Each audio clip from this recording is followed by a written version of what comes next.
What is going on, everybody? We're back. Miles is here. I am here. We are ready to I'm go. here. We got the new crib, Miles's new crib, new backgrounds, new Yeah. journeys, new adventures. He's closer Yeah. to Yeah. the White Sox Stadium than Wrigley now. This is a new chapter in Miles Porter's life. But still a Cubs fan through and through. But man, we're excited, man. This is our first show since April 2nd. We've had a lot happen since then.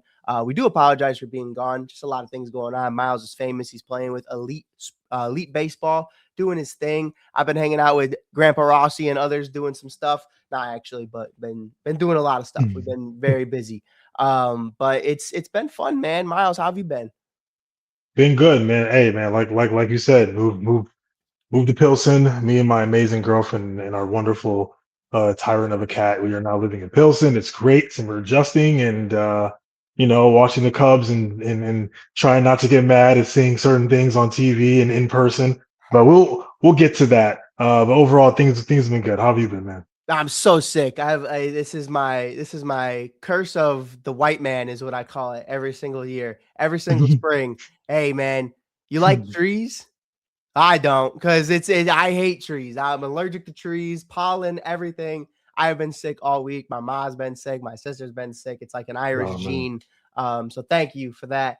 But yeah, it's been good, man. Up and downs, obviously throughout the season. Kevin Lapka, that's my guy. Kevin Lapka said every week is a 7-game series. Yeah, just got to win 4. And I also saw that start surfacing like on social media too. But Kev was the first one to put me onto that. And man, I've just kind of been taking it like that. I started my count 0-3 this week, and I've just been trying to take it a little bit every single day. Wherever I could find a win, I'll find a win. Yeah. Also birthday tomorrow, Cubs game for the birthday. Yeah. Well, for you the birthday. But I'm really excited about it, man.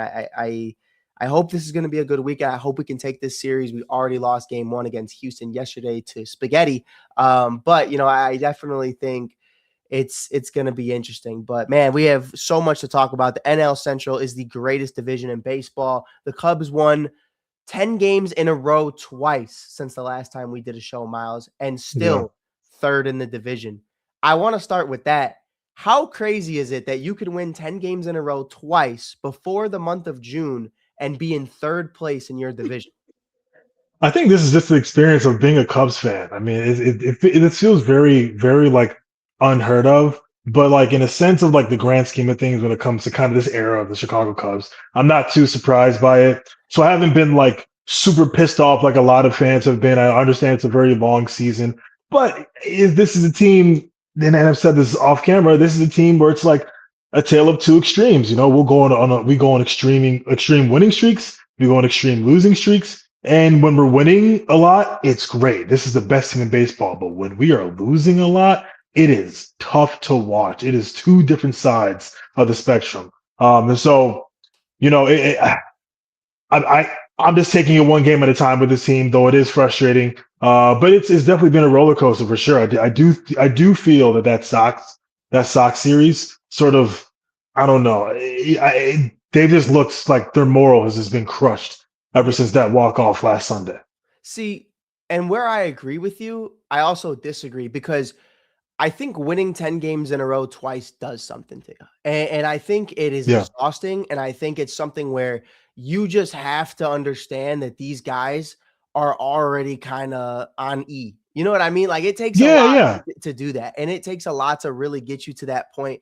I don't know if that's going to be detrimental for the entire season. That's very unfair to say that because you won 10 games in a row twice that, the rest of the season's over and these guys are exhausted. This is not like the dog days of summer yet. You know what I mean? But there Hmm. is something to be said into why there's been a cool down in this offense, why there's been a cool down in a bullpen that I don't think we had a lot of expectations from, but really did like meet everybody's expectations. You know what I mean? Like that's something I really take into account is I think for me, the 2-12 over the last 12 games is pretty warranted. You know what I mean? It's pretty understandable, and it's just what happens. Like guys are burnt out. I don't think if Yeah. anyone's played the game of baseball, I think you understand that when you go streaking, it does something to you, man. Because now it's like this isn't just Hmm. in every single game. Like this is like, well, let's get to 8, let's get to 9, let's get to 10. And then obviously you get all the way to 11 or 12 or 13, 14. You keep going like the A's way back in the day. When they get to 20, it's like, man, I couldn't imagine being on that squad and you got your 19th win. Going into Yeah. it's like a World Series. You know what I mean? Because the fans are feeling it. Everybody's feeling it in the environment. So the Cubs rough patch, I should call it, definitely is understandable in my opinion. For sure. What's not understandable, and we'll get into more. We're gonna jump everywhere today, I think. But what's not understandable is not shaking up the lineup. Not shaking up the lineup is the most frustrating part to me because there are things that frustrated me the most in the Joe Madden era and the David Ross era that I started to understand as I got older. It's not a manager thing. This is coming from the top. And I truly do believe that. It's like you're going to keep the same guys in the same spot because that's what Jed or that's whoever wants to see them in those certain instances.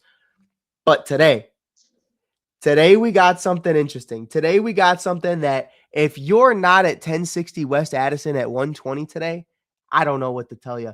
We got a lineup change. Pete Crow Armstrong, after some of the toughest weeks he's ever had, both from a media standpoint and on the field standpoint, is leading off, which is all I've ever wanted for him. Seeing PCA leading off today, playing center field, followed by Alex Bregman at third, Michael Busch at first, Nico Horner at second, Nico as your cleanup. Love it. Michael Conforto in left, Seiya Suzuki in right, Moises Ballesteros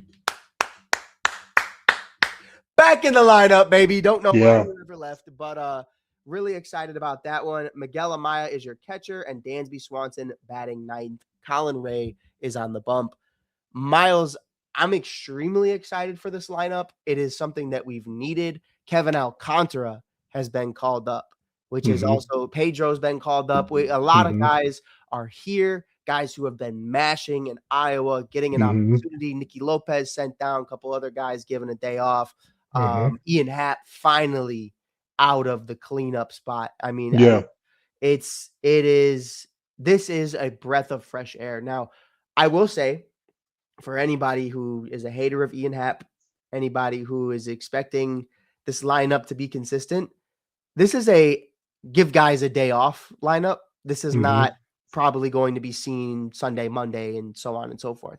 But Miles, what do you think so far about the new lineup for today? And if it has major success, do you go back to it in certain degrees?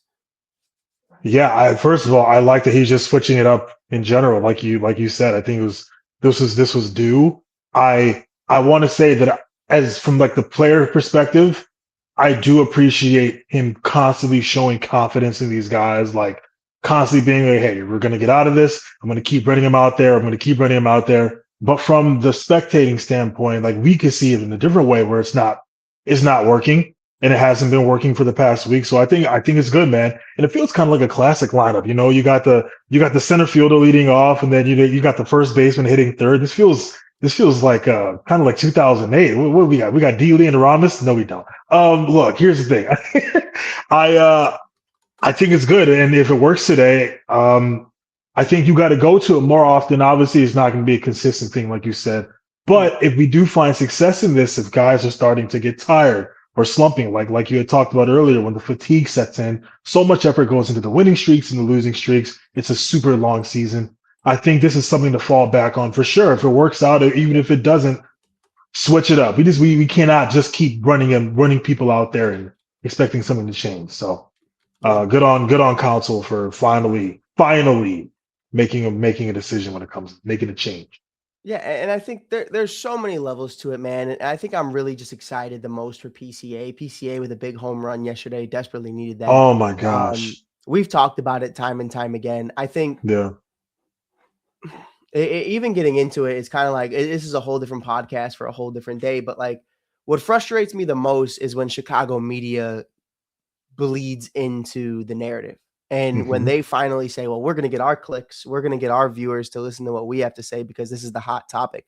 The way Chicago media has turned on PCA this week, that rubs me the wrong way. And I hate it so much because, mind you, this is a guy that a year ago, I did a video on this. This is a guy that went to a kid's lemonade stand who was trying to raise money to dye his hair the same color as PCA. Showed up, bought it out, took pictures, took autographs.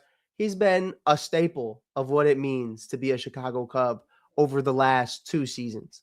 And for him to have a couple weeks where he's at his lowest, it tells me everything I need to know about Chicago media that we already knew. The way they turned on Derrick Rose, the way they tried to turn on Caleb Williams before the 2025 season, the way they were ready to just run him out of town, and so many others that we've seen. We've seen them turn on Chris Bryant. We've seen them turn on everybody. Oh, yeah. Tim Anderson. They did not have Tim Anderson's back when Tim Anderson was going through everything he went through. And that's the game. That's media. And we understand that. But what's insanely frustrating is when you try to tell a guy how to perform at the plate, I hate it, man. Like we've played baseball a long time. And I think for me, I've had so many different and a very different variety of teammates playing in Chicago. And you've had the honor of going out of the country and playing with others. So you could probably attest to that as well about like different personalities that you've met and how cultures kind of change that. But I've played with so many different versions of PCA throughout my life. I've played with the extreme where a guy strikes out and whips his helmet into my dugout and almost takes out my nose at 9 a.m. in the AAU league. And then I've had a guy who just gets a little frustrated and comes to the field a little swaggy every day at the age of 15. You know what I mean? Like, there's levels to it. And I think I was just extremely disappointed in what I heard from Chicago media saying that this guy is a villain and this guy needs to change his entire approach. And to say kids shouldn't look up to PCA is absolute anarchy, because this is a guy who's shown you nothing but the best. You know what I mean? He's been the best version of himself. And I think we talk about it all the time, the Jaron Durans who have taken mental health so seriously. And it's insane to me that in a society that expects you to just take every single shot with grace, and then the second you show you're human, you're the bad guy. Like, it's insane that you have Sox fans cussing out the guy's mom, and then he says something back and he's a bad guy. Oh, you got to be professional, bro. You make millions of dollars. I don't care. You talk about my mom, bro. It's over. I don't care what we're talking about. You know what I mean? I don't care if there's millions of dollars attached to that. That comes with the principle. That comes with the territory. That's your mom. You know what I mean? Like, and I don't know anybody else's relationship listening to this with their OG or whoever it is. Think about something that's important to you. Think about something you care about and associate it with that.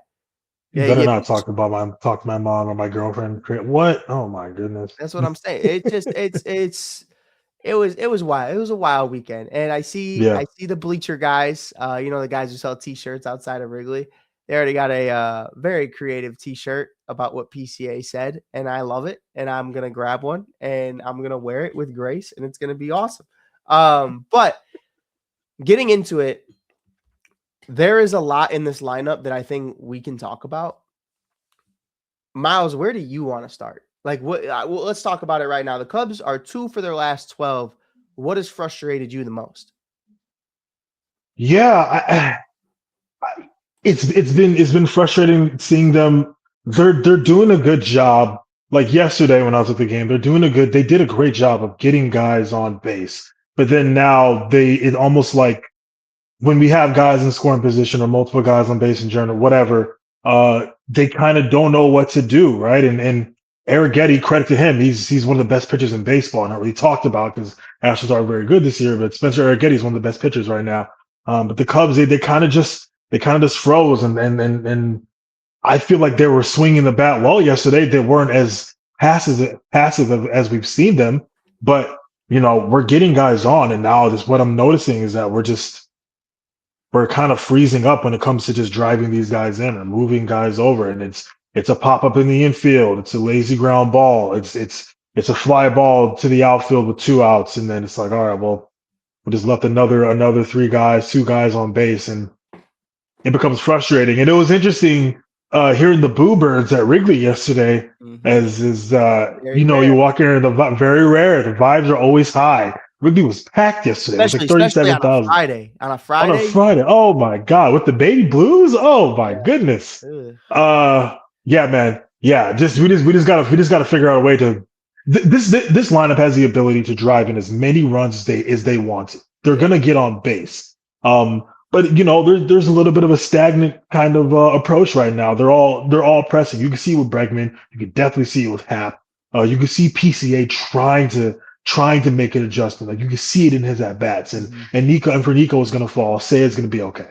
Yeah, no, And 100%. Bush is hitting the ball hard, so Bush things are going to turn.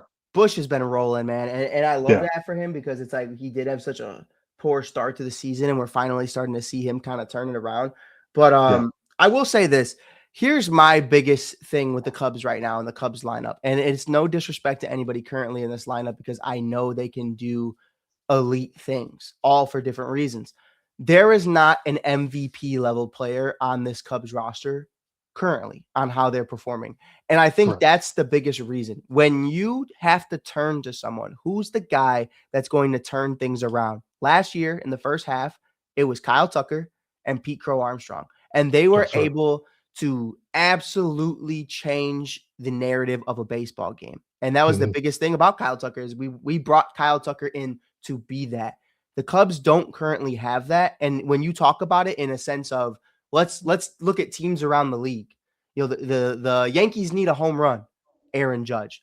You know, the Mhm. Dodgers need a stolen base, a double, 7 strikeouts, and 2 home runs. Shohei Ohtani. As Mhm. crazy as that sounds, you still Yeah. got guys like Corbin Carroll who walked it off against Colorado the other day. I think the Cubs need that guy. Do they have it in house currently? Or yet is yet to remain to be seen. Seiya Suzuki has moments of that. Alex Bregman was that in Houston. And you know what you have in PCA because you know he has all the potential to be that. Nico Horner can be that. A lot less pop in his bat, but more so lately than normal. But do the Cubs have that guy that you insert into a lineup and he instantly makes everybody better? At this point in time, over the last 12 games, I'd say no. But I definitely think a lot of them have moments. And that's really where I'm at right now is you got a lot of guys who have moments, but who's a guy who puts together that type of season throughout the entire year? Nico to me is the only guy that really hits that where I don't think Mhm. Nico ever really goes through a rough patch. Kind of is just very consistent, man. He's very consistent ball player, but in all due respect, it's not enough to be in that conversation of like top 5 player in baseball, top 10 Mhm. player in baseball. You know what I mean? Like it's just not. But I think for me, the most frustrating thing, and we've talked about it a million times, and I'll continue to talk about it. Mhm. Dansby Swanson batting ninth just frustrates me. And he's not batting ninth because the lineup is just that good. He's batting ninth because he's actually just been that bad. And I don't think enough media talks about it to where everybody's so focused on PCA right now because of the comments Mhm. to the Sox fans and everything else going on with the Mhm. errors. I just think Dansby is being overlooked. You're looking at Dansby Swanson right now, who weighs 190 pounds, almost batting his weight, batting 195. He's batting 195 miles. This is the second highest paid Cub of all time.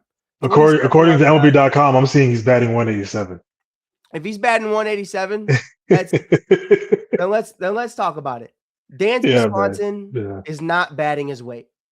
If he Yeah. weighs 190, he's batting 187, and you're not batting your weight as the second highest paid Cub of all time, and nobody in the media is talking about it, that's a problem to me. PCA is taking all of the shit for the Yeah. entire lineup right now. This is not just a Dansby Swanson issue. Ian Happ has been absolutely terrible going into that Yeah. Brewers series. I think he was 0 for 16 with 9 Ks. If you look Yeah. at his numbers this year for Ian Happ, what are we looking at? 31 strikeouts over his last 20 games with 13 hits. Holy What are we cow. talking about? Batting 191. This is a guy who's been on the team for 10 years. Like I don't want anybody to truly take the blame, but for everybody to sit here and give PCA all the shit in the world, but the Yeah. second highest paid Cub of all time, who has been in the league for over 10 years in Dansby Swanson, who is a World Series champion, who is the face of the Chicago Cubs, and Ian Happ, who's a 10-year player with the organization, not a peep. Not a Mhm. peep from anybody. That Mhm. is sick. And here's what's funny. You're going to go on the radio. The radio is going to tell you that Dansby Swanson doesn't have to hit because he plays a premier position and he's a gold glover at that position. Bull fucking shit. If Dansby Swanson was a New York Yankee, they'd be running him out of town. Oh Period. my goodness. Period. Because why are we sitting here and acting like it's the same situation? Jason Hayward got ran out of town.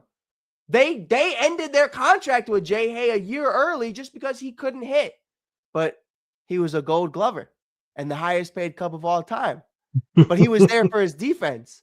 But they didn't get treated the same as Dansby Swanson. That's what's frustrating to me. You're going to sit here and you're going to, oh, well, shortstop's a lot more important than right field, Mike. You got to know that. I'm not a clown ass. I understand that. But I'm calling a spade a spade. You are a glove. That's it. And you are the second highest paid Cub of all time, batting ninth, not even hitting your weight. Mm-hmm. I need Dansby Swanson to turn it up because here's what I know. And everybody on the radio is already, this kid don't know ball. Look at me in my eyes. I know Dansby Swanson is not going to hit 100 RBIs and 30 home runs and bat 280. That's not who he is. But who he was in Atlanta, who he was on that stacked Atlanta squad versus what I'm getting right now is night and day. Dansby Swanson was a much better hitter in Atlanta. Much better. And it's not like MVP level, but at least he hit his fucking weight. At least his batting average started with 2. What are we talking about? Miles, why is no one saying a word about Ian Happ and Dansby fucking Swanson? I think you answered that question because PCA is the most popular player on this team. Like and popular with kids, and you got Kevin Durant shouting him out. You know, he's with Modest, he's with Caleb. It's just like a different scope. Dansby's personality is more like chill. It's more under the radar. He's pretty PG. Him and Mallory, they're cute, and he's playing on the baseball team. She's on the soccer team, and yeah, I just think that there's just PCA, whether for the right or wrong reasons, brings more attention to himself. And so I think a lot of fans are overlooking that. And I also want to, because you're making a really good point. The Cubs roster build and a lot of what the Cubs value is defense. So much of what the Cubs are doing when they're building these rosters is defense first. I kind of want fans to kind of think about that a little bit. But we've never had like a super slugging kind of guy since we parted ways with Rizzo, Bryan, and Schwarber and Baez. This is the Cubs are constructing. Miles, really quick, what happened the last time they decided to go for slugging? What did we do? What are you referring to? Who are you referring to? We won the World Series, Miles. Yes. Okay. Yes. Yeah. What are we talking about? While I value defense, and I think I think it's very important. We do need to start, maybe bringing guys on that are gonna. I'm okay if we're gonna have a guy that's gonna bat 210 if he's gonna hit 20 home runs, and maybe he's already signed with a team called the Philadelphia Phillies.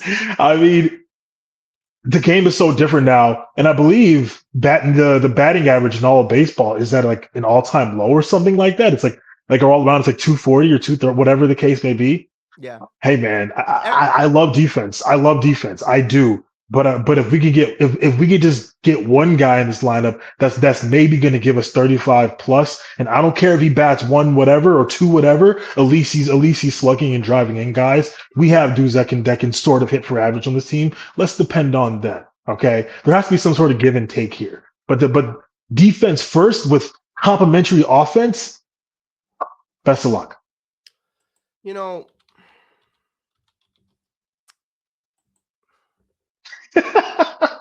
Take your time, Mike. Take your time. Yeah, I will.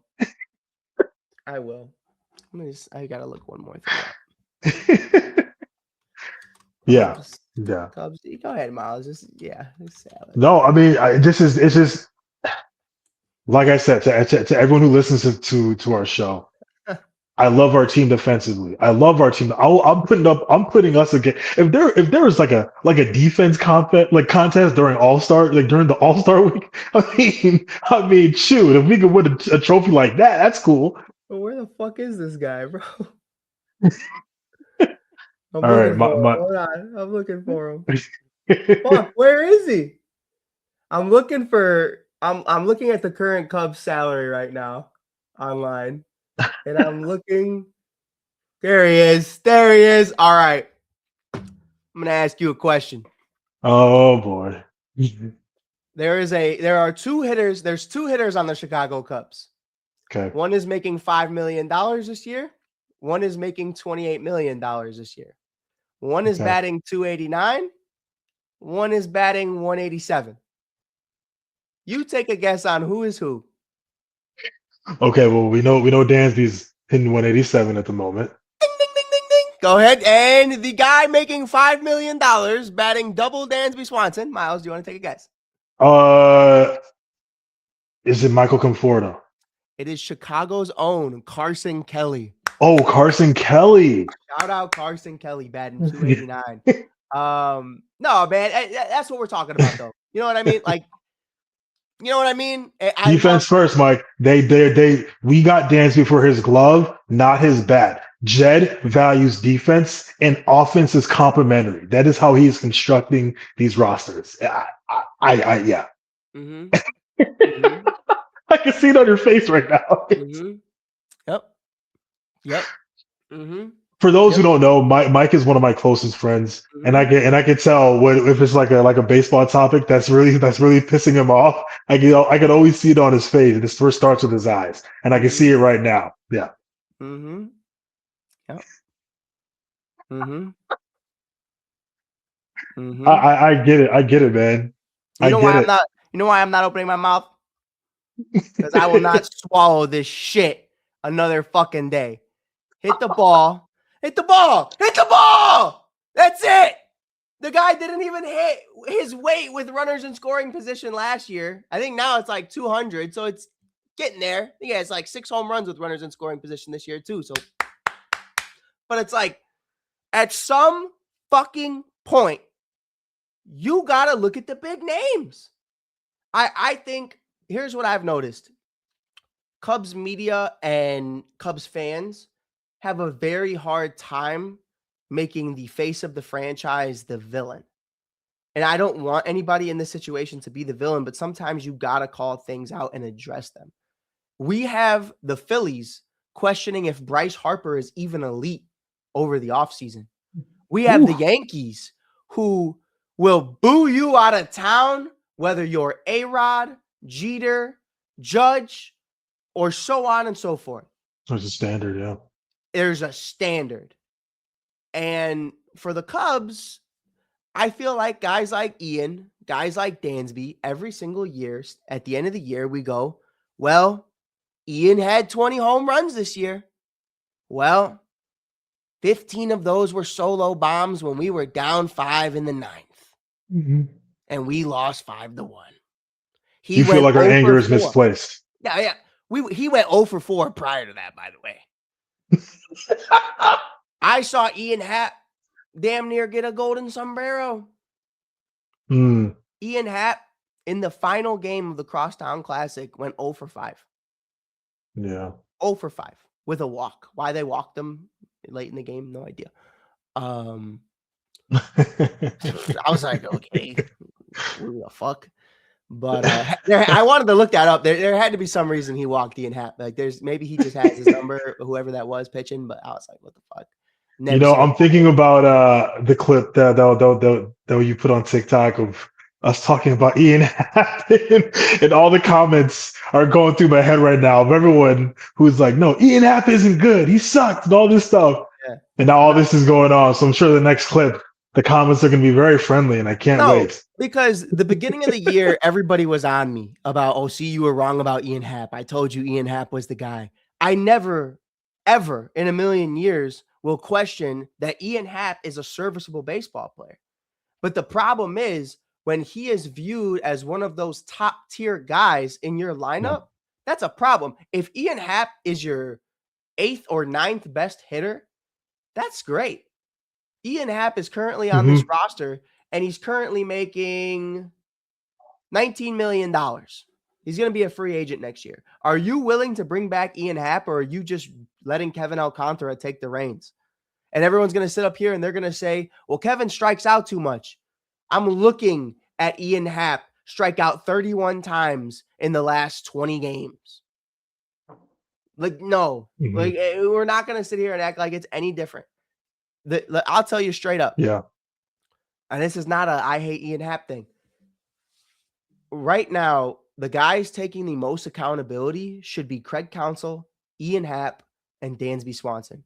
Those Mhm. are the leaders because Mhm. I'm going to be completely honest. I've seen Alex Bregman do more from a leadership standpoint in the last 2 months than I've seen Ian Happ do in 10 years. Mhm. Dansby Swanson, great guy. You just got to hit the ball. That's really Dansby's only problem right now. And Yeah. Craig, give guys opportunities to be better. You want to keep putting Ian there? Then we're going to keep calling a spade a spade. Put him down in the lineup and let him build himself back up, quite literally. Let him earn that back. Mhm. This is not a guy that was a part of the 2016 team. I'm sorry. You do not earn that from me. Yo, I Yeah. played with Rizzo, Bryan, and Baez. I don't give a fuck. So did Like, Nico. exactly. You know what I mean? And Nico shows up every single day. So for Mhm. Craig to roll out that same lineup, for Ian to continue his struggles, and for Dansby to just be completely lost at the plate, those are my 3 biggest takeaways. You want to talk about the bullpen?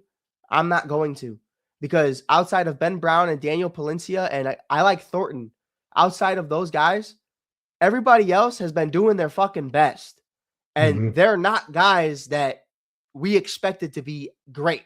You know what I mean? Phil Mhm. Maton, what are we talking about? Phil Maton is Phil Maton. If you expected Yeah. anything different, that's your problem. Caleb Mhm. Thielbar is 38. Oh no, he's hurt. And when he plays, he's bad. No shit. He's 38. You brought him back. You got a great year out of him last year and you brought him back. I didn't Miles, realize he was 38. he's fucking 38. I didn't. Oh, wait, hold on. Oh my God. Wait, no, he's 39. Oh, sorry. Happy birthday. When's his birthday, Miles? Did I miss it? January 31st. He turned Congratulations. 39 years. Happy birthday. It's his fucking ERA by the end of the year. 39. Fucking asshole. I just, I'm not surprised by like. Yeah, and I will say Caleb's actually been pretty solid. He's been solid. He's been solid. Really rough start, but he's turned it around. He got hit hard in the beginning. But this, the Cubs are very, and I say this with love because I'm a diehard Cubs fan, and the team's my heart and soul. But the Cubs are a very hard-headed organization. Like they are very, very hard-headed. I've heard, there are plenty of the Cubs have a lot of resources, whether it comes to their scouting, whether it comes to drafting, whether it comes to making moves in the offseason. They are very, very set in their ways. They believe their metrics. They believe that defense first wins championships. By the way, I don't disagree with that, but they will prioritize defense over offense, right? They're probably going to take a Nico, a Dansby, and an Ian over Aaron Judge just because of the defense, right? Judge, who is also great defensively, they were never gonna sign like a Kyle Schwarber. Kyle Schwarber was never gonna come back because I don't know if there's any room. They're not gonna move on from. Kyle Schwarber doesn't fit the Cubs narrative.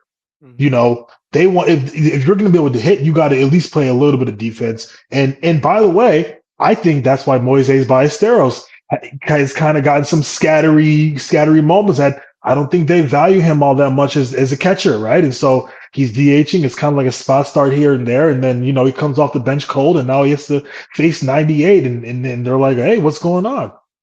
It's just. I don't know. This is something that you and I and Saul and Gabe talked about a lot, especially last year, where I text you guys and be like, "Why did we not sign this guy? Why did we bring in Michael Soroka?" The Cubs have a narrative, man, and they are hell bent on that narrative. Even if they do spend money, they're spending money on in a very meticulous. They were probably talking about that contract that they gave Pete Hobie and Milner. Nico. The Hobie Milner, man, oh my goodness. There's so much I wonder what their rooms are like when they're just like Jed, Carter Hawkins, and they're like, how can there's like a very meticulous process in how the Cubs construct their team. So it's just Yeah. It's just fascinating. No, yeah. I just want to crash out of the team. I want to see it like a crash out. I Give would us love someone who's gonna go in the dugout and piss everybody off. You it. know I what I would mean? love it. That's what David Ross did, and Mhm. Rizzo and Fowler said that the rookies appreciated that. Yeah. No, I love it. And I hear you. I think my biggest takeaway from this Cubs slump is Alex Bregman. And Alex Yeah, Bregman has had the worst start to his career in a season that he's ever had, but yeah, he is there and he's present. hmm And he's been that guy yes, from day one. And I've loved yeah, it so far. I heard the other day that Bruce Levine was talking about how he kind of asked Cubs media to kind of give him some space so he could talk to PCA after a game, still hmm in uniform, having those conversations, really being there for Pete. I think that's everything. Even though he is at his lowest as a baseball player, he is still being there yeah, for Pete, being that veteran. That's what I want to see from others. That's what I want to see from Ian. That's what I want to see huge. from Dansby. I want to see everybody picking each other up instead. And I'm not in those locker rooms, but instead it kind of feels like everybody's on their own island when things get hard for the Chicago Cubs. Yeah, And yeah, instead of everyone should just be together. And here's what I'd say. I would fucking love. I think it's that time of the year. Everybody shows up to the bleachers at a 120 start and just has a t-shirt on with PCA's face on it. Every single person in the bleachers pull up. hmm Everybody be there for Pete. Everybody be there for Dansby. Everybody be there for Ian, and hmm just pull up because I've seen what the Cardinals are doing. I've yeah, seen what other teams in baseball are doing. How the fans are becoming the 10th man on the field. yeah. Um, I love it. I love it. If we're gonna coordinate something, we're gonna figure something out, and We're Cubs fans. I think we are. We could take this to a. That's such a good point you just made. We're Cubs fans, man. We play at Wrigley Field. Yeah, We could literally take this so far in like a good way, yeah. right? And really get these players going. I agree. I agree. I think something needs to happen. And I think it'd be really cool. You imagine you're Pete Crow Armstrong, you stroll out in the center field after the 2 worst weeks of your life, and you look in the bleachers and you see everybody wearing a black t-shirt with your face on it, Yeah. just blacked out, Wrigley hmm completely blacked out. hmm And to me, that's everything. That speaks volumes. That speaks of what everybody is and what everybody means to you. Yeah. I don't know how we can get that to go, but I think we should get it to go. I think it'd be It's a not lot of fun. impossible. Let's Yeah. talk the obvious shirts. We'll try to see if we can figure something out, but I think it'd be really cool. I think it'd be sick. Players could use it. Is Joe Ryan available at the deadline? Is Yeah, I mean, do the fuck. Twins want to sell a little bit? I know this. I'm just Justin curious. told me I'm delusional when we had that conversation. Yesterday.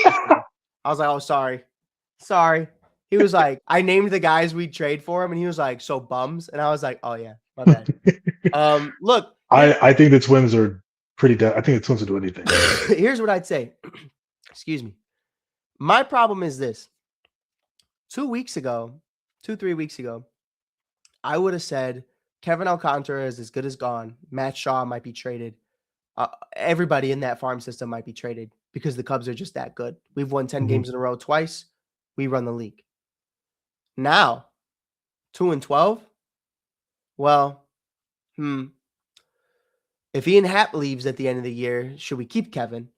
Because we will need a spot in left field, and Kevin does seem Mhm. very ready, even though Mhm. he's probably going to go sit on the bench and get 0 playing time over the next couple of days because that's what Craig Mhm. Counsell does. It's neither He did here not nor there. perform well, then they'll send him down because it wasn't consistent He'll get enough. a couple pinch hits, go 0 for 2 against the best closer in baseball, and they'll be like, "Oh, he's not ready." Look, okay. Um, but yeah, Pedro got no time. He just needed a body up there. Nah, man, I'm excited though. I'm excited. I don't know what the trade deadline looks like. I think we should wait a little while before we do that episode. Yeah. Just because how all in are they after what they've seen so far? And that's not the team, more so the front office. How much do you believe in them? How serious are you guys? Are you willing to I'm make that Aroldis curious. Chapman type move like Theo did in 2016? And if so, who even is that? Because Mason Miller's gone. A bunch of other guys are gone. Mhm. Few solid arms out there. I thought Atlanta could be a team at the deadline we take their bullpen from, but Atlanta's the Oh best team man. in baseball. So that's you know what? I didn't expect this type of season from them. So You I'm know, like, it's funny. Whenever I talk to my girlfriend about the Braves, and I'm like, the best team in baseball, she's like, Miles, you said that last year. But I'm like, babe, this time they really are the best team in baseball. Yeah, Statistically, but they're the best team. they are. They I are. think they took us all by surprise last year. Yeah, 100%, 100%. But Miles, I think this was a good episode, baby. I think we got a lot out. This is a little therapy session. Hey man, we are so back. New lineup today. Really excited about it. We'll be back next Yeah. week talking everything Yes. Cubs. We'll get back to our once a week program. We do Yep. apologize for being gone, but I'm happy you missed us because that means we're doing something. But until then, man, we'll talk to you guys later. Go Cubs, baby.